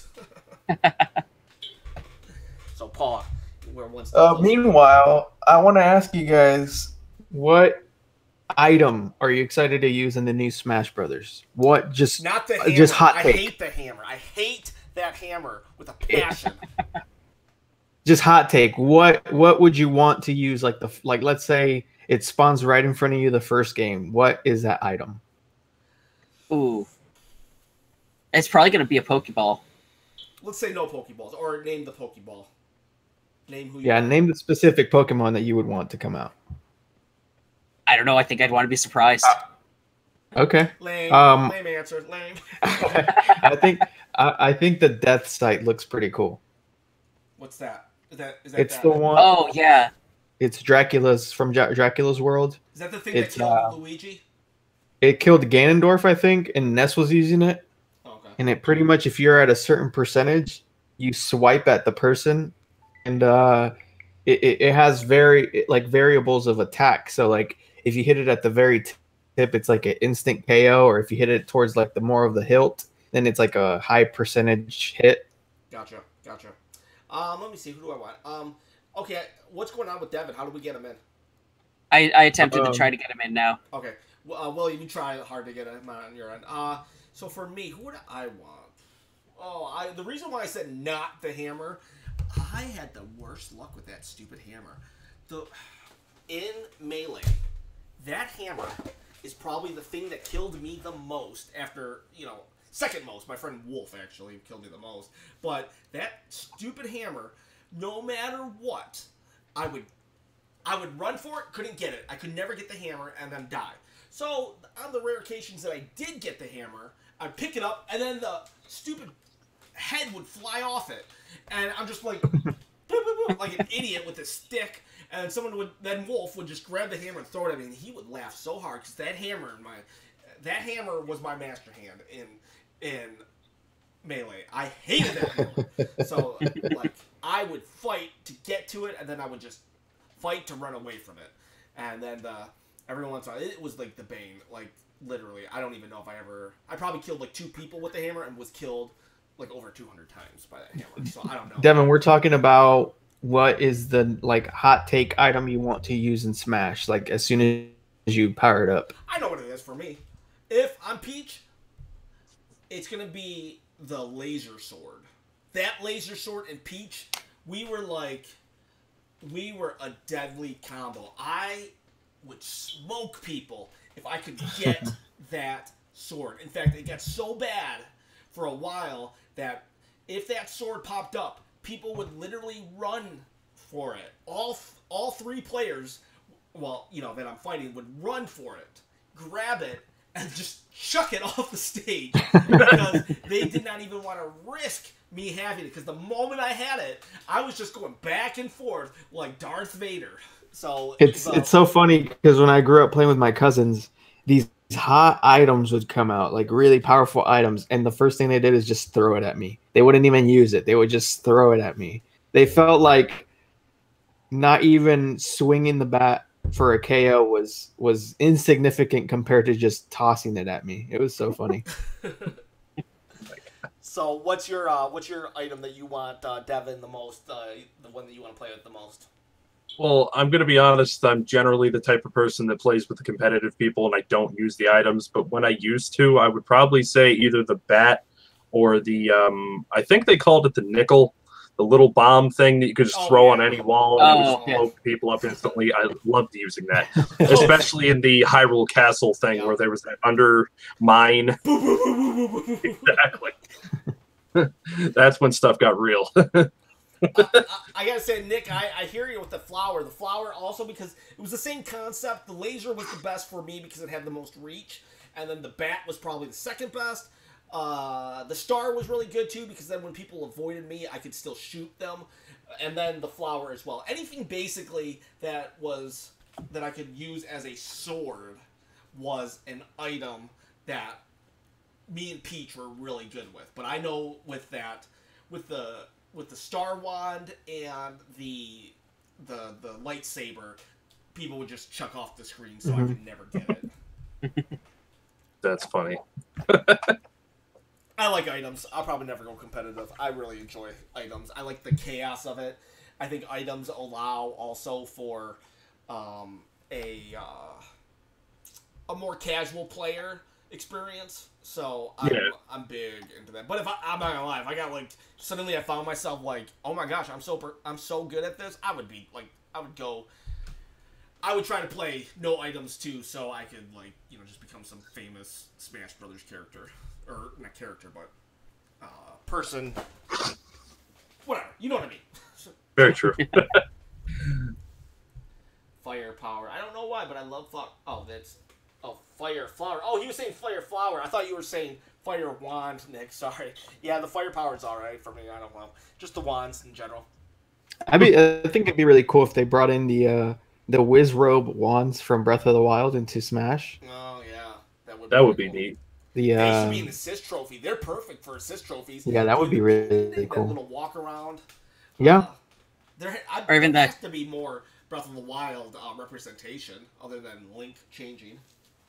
Or even if they added in one too. Sorry. What was his name? Kamek, the wizard character from the Mario series. Oh yeah. Oh yeah. Yeah. That's going back. But yeah. Oh, one more thing I want to talk about, and we're at 11:40. Maybe we'll run a little late today since I ran a little late starting it up. I don't know, but not too late, just to get the 2-hour mark. But Devin, talk to me about that. Nintendo released a new IP never before. You know how we're always saying Nintendo released a new IP? Well, Nintendo just did, actually, everyone. And I've yet to play it. You probably have yet to play it. But it's you know how much it costs? You know how we're complaining that $60 for a game? Well, this one's free. Absolutely free to start. Who has played it? I don't even know the name. Just something Lost? What? Dragalia Lost. What is it? Tell me. Oh, I personally have only played like a couple missions of it, but it's like a top-down kind of like Diablo-ish controls where you play as this. I forget the main character's name, but he's like a sword wielding, kind of like a Fire Emblem character in a way, and it kind of mirrors that in a way because the character also turns into a dragon like Robin. So I thought that was kind of interesting. But you control it by like sliding your finger on the screen and taps for attacking, and that you can summon other characters. By the way, everyone, this is Nintendo's new mobile game we're talking about. Mm-hmm. But I played a couple missions into it. It seems like an amusing game, which I kind of wish that I hope they branch off of the cell phone and maybe take it to the 3DS or something. Yeah, I doubt it'd go to 3DS at this point. Why not make it a Switch game? But you're safe to play in handheld mode. It's surprising. What do you guys think about it, though? Should they have released this new IP on a system first and then gone mobile, or is this just like another one of those it's kind of a brilliant move? And why didn't they take a more established IP? What's your thoughts on this in general? Because this is Nintendo, not just kind of. You could say that the Mario Run was a full-fledged Mario game with just different mechanics, but then Animal Crossing is kind of a dumbed down, watered down Animal Crossing. Fire Emblem's a kid-friendly Fire Emblem, but this is Nintendo's devoting a lot of. They have to be devoting a lot of resources to this. This is literally a game built from scratch, story, everything. It's not we're going to port this game over and that will help. Because porting the game over, they can hand it off to some of their developers. Developers get their feet wet. It's probably not the top-notch developers who are porting games like Tropical Freeze onto the Switch. And so it's usually when people say, oh, they're devoting too much time to ports, well, that argument doesn't really stand for a port because things are different. But when it comes to this mobile game, they actually did redirect resources to make this new IP happen, and it's an unknown entity. It's not. Just what are your thoughts in general? I don't really know about this one. It's I'm not much of a gamer on cell phones. The only game I'm really doing on a phone is Pokemon Go. So if they had released it on the system, I likely would have instantly downloaded it and tried it out. Yeah. As it is, I may not try. I may try for a little bit, but I may not like get far into the game. Yeah, like phone games in general just don't interest me. I have a tablet at home, so I'll play it. I mean, it might turn out to be kind of like if it was released on a home console, it might turn out kind of like Ever Oasis, where I feel like Ever Oasis never really took off. I don't think. And if I'm not mistaken, was that Nintendo produced? No, That was 3DS. Was that level 5? It could be level 5. It was And 3DS. I'll find out real quick. And Yeah, level 5, you know, with like Layton and Ni no Kuni, those titles are like they sold a lot. So, and then the Octopath Traveler is like, is it like the best selling Square Enix game of all time? Is that what they're saying, or No, definitely not. or the best launch for any Square Enix game? I think I saw some headline like that. It can't be the best launch when they hold the Final Fantasy game under. Yeah, maybe it's the for the best best Switch, the best launch on Nintendo. the Switch, or the best launch 2018, something like that. Or I can see they must had to have achieved best launch on the Switch because that game blew up quick. Yeah. Yeah, it definitely I- did. I just looked. It's a company called Grezzo. What do you guys think, though, about Nintendo devoting resources to it? Should Nintendo just get out of mobile games, or what do you think about that? Personally, I think they've done pretty well with the games that are already out there. I mean, Mario Run is amusing. I still play it all the time. And the Fire Emblem game, I try, but I'm no good at it. But I don't know. I think it's cool that they're releasing games that anybody can play whenever they want on their cell phones. Yeah, I heard Mario. Yeah, I mean, if people are interested in it, then no, go right ahead and play it. Like, I have no issue with the game existing out there. I think it would also open up, like, okay, well, the people that don't play video games, like, oh, Nintendo can make this type of stuff. Let me go look at what's on the Switch, and it might drive people to want to play the Switch or the 3DS. Yeah, I believe that was the original goal of something like Mario Run, was supposed to be the next Nintendo trying to just get that next generation playing their system. And yeah, I'm happy with it. Actually, I think it's smart. I definitely wouldn't want a core Zelda game on just a mobile device. I want that physical, and I would just hope that if they do create something like that, there's ability for physical. Because I mean, there's plenty of apps that became video games. Like Overcooked, I believe, was an app that became a video game, and Overcooked is solid. I haven't played the second one yet. Anyone played the second one?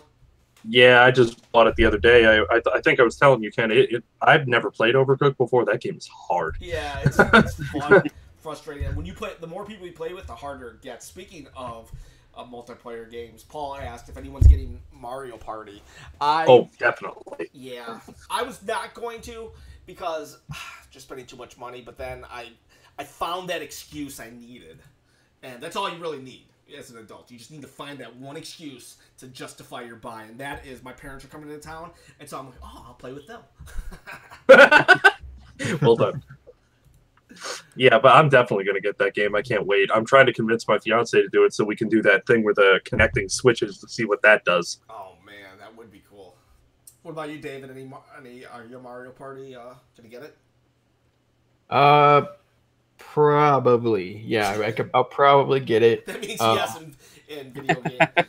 I was watching a Nintendo Minute thing on it with I think it was Andre the Black Nerd and Kate Wilson, I think is her name, and they were playing with Kit and Krista from Nintendo, and they were having a lot of fun, man. And it's like, but like you said, I can't readily get 4 people to play that game that outside of my family, So yeah, I mean, it would be a great family night if you could, though. That would be worth it. If my kids were just a little older, then it would, like, no matter what, be worth it for me because I can make it into a family night thing.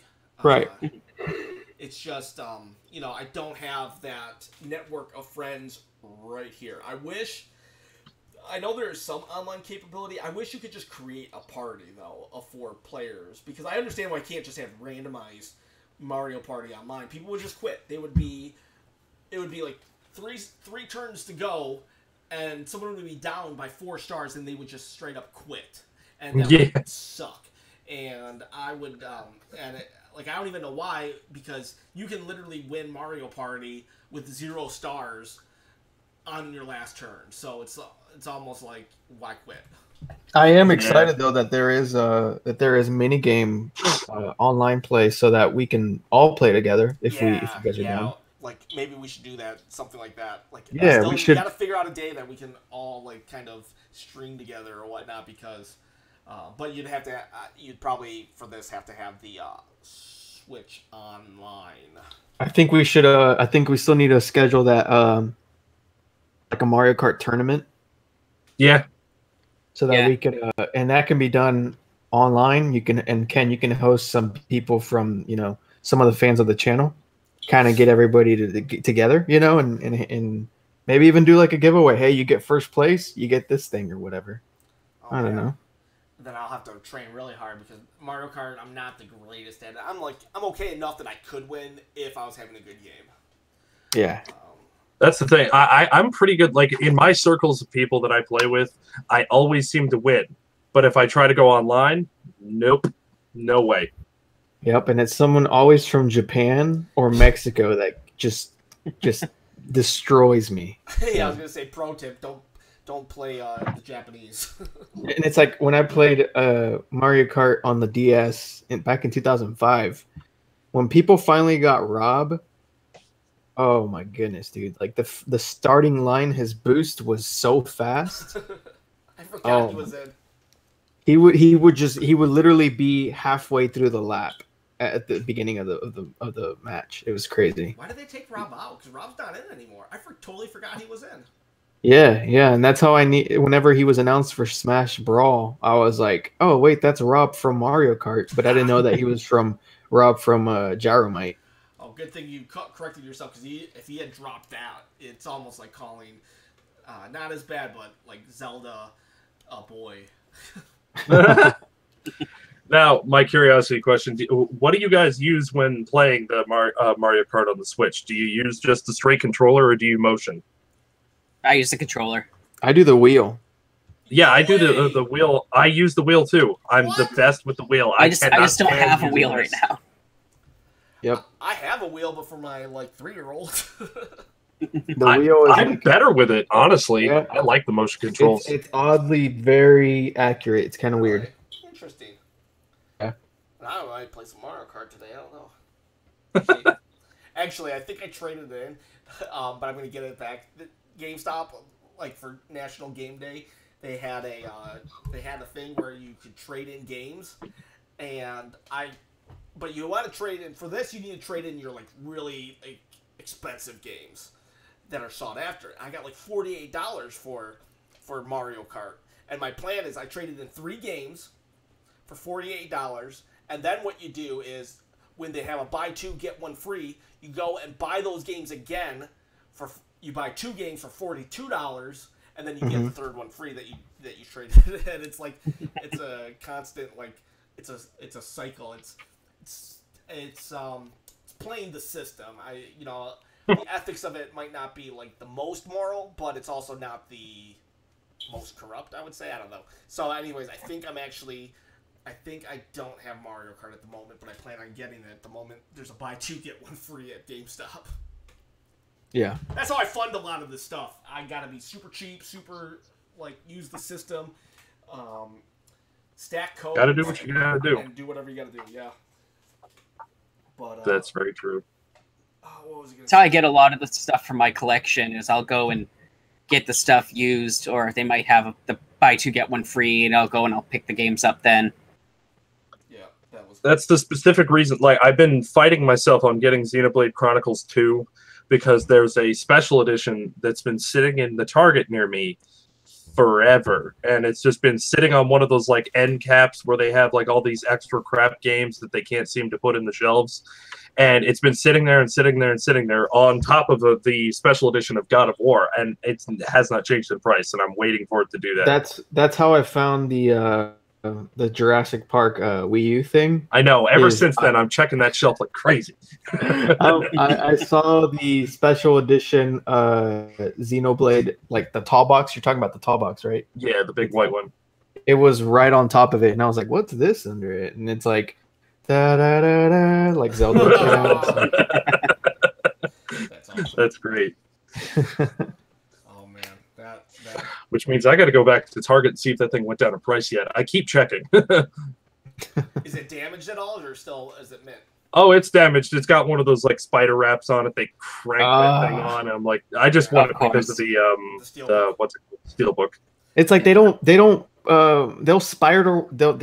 won't hesitate to spider wrap a special edition Xenoblade, but they take their time to put Star Fox Zero in those glass like pristine like only like I don't know, the FBI can unlock it, you know? Yeah. It's because it fit in there, that's why. Yeah, you're that's a good point actually. Hey guys, speaking of steelbooks, look at this one. You might not, I don't know if you've seen my video. I did a mail call video. I get so much mail that I forget what I buy. Well, I guess so. If anybody wants to see it, go watch it because this shows up. But look at this steelbook right here. Nice. What in the world? This is there's only 200 of these steelbooks. It's for The Legend of Zelda Twilight Princess on the Wii. When it was released in London, England at an HMV store on a particular street. So only one store in the entire world got 200 of these steelbooks, and there's nothing really fancy about it. I mean, you can barely see you can see the name, but it's completely in the steelbook or in the steel. Let's see.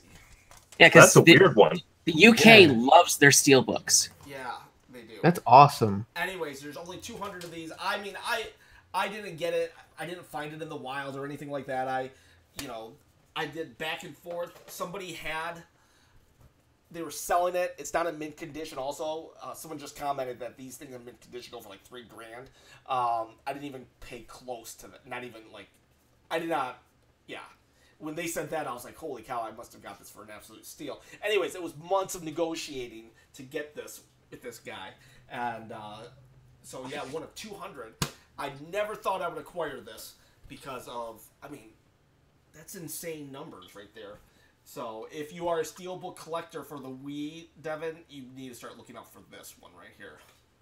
I've actually never heard about that. I don't know. I've only, like, thanks to the Switch, picked up random things that I've seen. Like, I have the Mario Kart one, and I think that's it so far.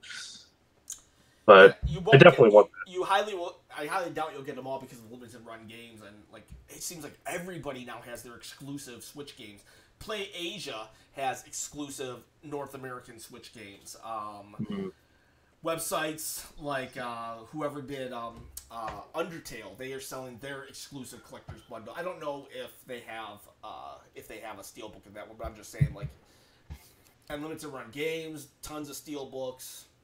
It's like speaking of limited run, I think the Night Trap is finally coming soon. I think. Oh, yeah? Yeah, they're I think it was within the next couple weeks. I saw you mention that. I saw the tweet and I was gonna send it to you on Messenger, Devin. That I was like, they're finally rolling it out. I know this is off topic. How big of Resident Evil fans are you guys? I enjoy the series. Are you guys like kind of moderate? Because like, let's say moderate Sakurai. Let's say Sakurai was talking to you and he was like, "Okay, I'm gonna put a Resident Evil rep in Smash." What character pops into your head, or what character would you put? Number Leon. Oh, was that? I'd kind of want to see the Tyrant. I would see Leon Kennedy or Nemesis probably. Leon all the way. The guy on the cover of the GameCube. Oh, That's Leon. Leon, yes, that would be so cool, man. I'm glad we're all on the same page. Or Jill, I'd be down for Jill. Yeah, I'd be down for Jill too. Yeah, I was down on Resident Evil. Like, I didn't really know. I don't play those type of games. For the most part, I don't play really gory games. However, I did watch my buddy play, and I thought the gore in that game, because of what it was okay. I don't like gore just for gore, but this was kind of a zombie horror one, so I actually was like, oh, okay, at least they're doing it right. And I actually watched him play, and I was pretty amazed by everything. I tried to play number 5, but I couldn't get the co-op really. Me and my friend could not figure out really how to get far, and I just gave up after that. But yeah, I guess Leon is the person to go to, and I'd be okay with his representation actually in Smash. Resident Evil is a mainstay. Yeah. And even if they put Claire in there, I mean, they could easily get her voice actress back, which I'm not sure if you guys knew. She's also the voice of Jubilee from the X-Men animated series. Oh, I didn't know that. Yeah. You know what? It's 12 noon my time, 1 noon Eastern Standard Time. I know we'd stay on a little later just because we ran a little over, or the start of the show was a little late. I don't know, but we should probably just start wrapping it up. What did you have anything else to say about the Resident Evil, or were you just kind of like throwing that out there? Yeah, nothing really else except Leon for Smash. Leon for Smash. That would be cool, though. I'm wondering who are we gonna get. Who else are we gonna get? Like, we'll know. Isn't today Minecraft's big convention today? Does anyone know? Oh, I'm not sure. Because someone had said when Steve started making the rounds as a possible character, someone said that there's a Minecraft. I don't know what it's called. BitCon, probably not, but Minecon. What? Minecon Earth. Minecon Earth. Well, anyway, someone said that's Minecon Earth is only a couple of days away or a week away, so maybe that'll happen there. Now, could you imagine if there was a Smash reveal? That would be a way cool. That would also set a very huge precedent that Nintendo doesn't have to release the actual the reveal. But boy, that would be. I don't care. I know a lot of people don't want Steven, but I feel he ticks all the boxes on why he should be allowed in. I don't know. I agree with you. I don't really exactly want him, but I feel like he would be an interesting character just because of the things that he does. Yeah. Yeah. And I would definitely, like, if I had to, even though I've actually played Steve more than I have Leon, I'd actually want Leon in more than Steve. There's just something about it that the only real reason I can argue why Steve shouldn't go in is almost that he just doesn't feel right. And yeah. That doesn't necessarily I'd have said the same thing about Mr. Game & Watch before he came in. And now Watch it there. Now he's in. The Ice Climbers, I don't know. The Ice Climbers, they didn't feel right either at the time, because I was like, who? But now, when they were Duck Hunt, yeah. Duck Hunt dog for sure. I don't even understand why he's in. I mean, him and the duck, why are they friends? Like, the dog would laugh at you if you didn't kill him. I just don't understand. But anyways, Steve, to me, deserves to be in, even though I don't want him in. Well, if we're getting one Microsoft rep, it'd be Banjo. I would love Banjo. Banjo's I would still love to see Banjo, but then I have a feeling they're going to do something weird, like adding ukulele in there instead of Banjo. No way. But, just shaft Banjo's chances. Yeah. Or they'd add Banjo-Kazooie and they add the vehicles. Oh, dude. They do their nuts and bolts design. That would. I actually kind of like nuts and bolts, to be honest. I'm kind of weird like that. You want to break the internet? Put Master Chief in. So. Oh god. But we gotta call it for today, guys. If there's anything else, I'll just shout it out at me, and I'll switch over to you. Otherwise, we should just end it. It is 12:03. Sorry about the late start. I think I got it fixed, but I say that every week. I believe it though. I actually believe that I got it fixed every week. So, everyone, it's dangerous to go alone. Thanks for joining us. It's been great. Paul Cobb, thank you again for becoming a patron, and thank you to Winston, #Autism Awareness, and Jordan as well for helping this channel make that slow journey to the next level. We thank you very much. It's dangerous to go alone. Please share this video, this channel with a friend. Have a great day, and look out for other videos throughout the week, and we'll see you next Saturday, 11 a.m. Eastern Standard Time. Have a great day.